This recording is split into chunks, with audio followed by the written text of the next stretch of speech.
చెప్పుకుంటా పోతే వందల కొద్ది పరిశ్రమలు తీసుకొచ్చాం, కానీ అది ఇంకా చేయాలి. ప్రధానంగా మనం చూస్తే కర్నూలు పార్లమెంట్ చాలా వెనుకబడింది. దానికి కారణం 2 సాగునీటి ప్రాజెక్టులు. ఆ 2 సాగునీటి ప్రాజెక్టులు కానీ మనం పూర్తి చేస్తే మొత్తం కర్నూలు పార్లమెంట్ అందుకే మేనిఫెస్టోలో మేము హామీ ఇచ్చాం, ఆ 2 సాగునీటి ప్రాజెక్టులు యుద్ధ ప్రాతిపదికగా మేము పూర్తి చేస్తాం. నంబర్ 1. నంబర్ 2, మిషన్ రాయలసీమలో రాయలసీమ యువతకి నేను హామీ ఇచ్చాను. ఒక ఆటోమోటివ్ హబ్ గా, ఎలక్ట్రానిక్స్ మ్యానుఫ్యాక్చరింగ్ క్లస్టర్ గా, హార్టికల్చర్ హబ్ గా, ఒక స్పోర్ట్స్ హబ్ గా, డిఫెన్స్ హబ్ గా రాయలసీమని తీర్చిదిద్దే బాధ్యత మీ లోకేష్ తీసుకుంటాడని ఆనాడే హామీ ఇచ్చా. ఆ హామీకి మేము కూడా ఇప్పటికి కట్టుబడి ఉన్నాం. Thank you. రైట్, ఆన్సర్ వచ్చింది అనుకుంటాను brother. Next question from left అండి. ముందుగా నారా లోకేష్ గారికి నా హృదయపూర్వక నమస్కారాలు. పథకాలు అంటే కరెంటు బిల్లుతో సహా అన్ని పెరిగిపోయాయి. మీరు పదవిలోకి వస్తే గనక వీటన్నిటిని ఎలా చేయగలరో కొంచెం తెలియజేయండి. తల్లి జగన్మోహన్ రెడ్డి గారికి ముద్దుగో పేరు పెట్టారని చెప్పా కదా, అప్పులప్ప. ఆయనకి 2 బటన్లు ఉన్నాయి తల్లి. పదే అంటాడు బటన్ నొక్కినా ఆయన 2 బటన్లు నొక్కుతాడు. ఒకటి బొలుగు బటన్ తల్లి నొక్కుతాడు, 10 రూపాయలు అకౌంట్లో పడుతుంది. అదే క్షణం ఎర్ర బటన్ నొక్కుతాడు, అకౌంట్ నుంచి 100 రూపాయలు విషయం పోతుంది.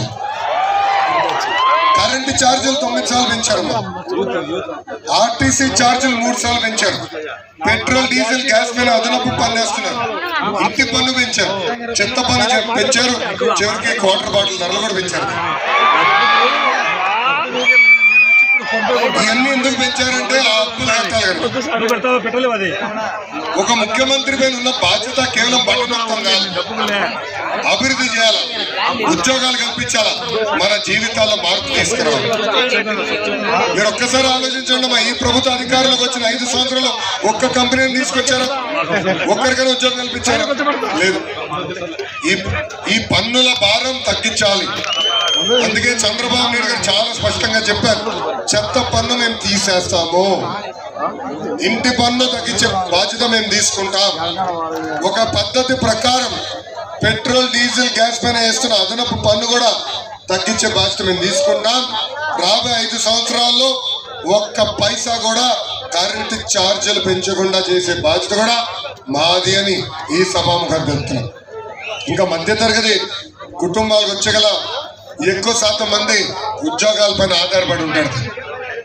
మన ప్రాంతానికి పెట్టుబడులు తీసుకురావాలా, కంపెనీలు తీసుకురావాలా. తమ్ముడు అడిగిన ప్రశ్న సమాధానం చెప్పు. ఒక ఎలక్ట్రానిక్స్ హబ్ గా, ఆటోమోటివ్ హబ్ గా, సిమెంట్ హబ్ గా, డిఫెన్స్ హబ్ గా మన రాయలసీమను తీర్చిదిద్దడానికి మనకు అవకాశం ఉంది. అది మేము చేస్తాం. గతంలో mega seed park, Jain irrigation project ఎన్ని తీసుకొచ్చాం.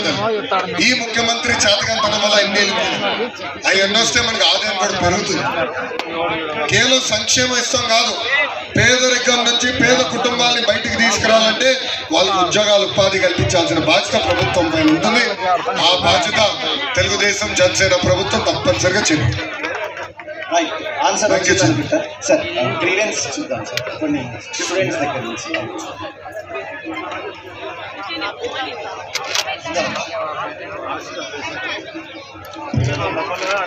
ఎవరు నాకు క్వశ్చన్ అడతారో ఆడియన్స్ నుంచి లోపల తెలుసు. మైక్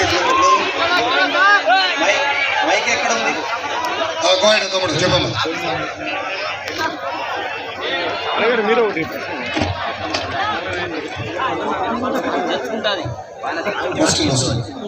మా మైక్ యాక్టివేట్ చేయాలి తమ్ముడు. మైక్ ఇవ్వండి.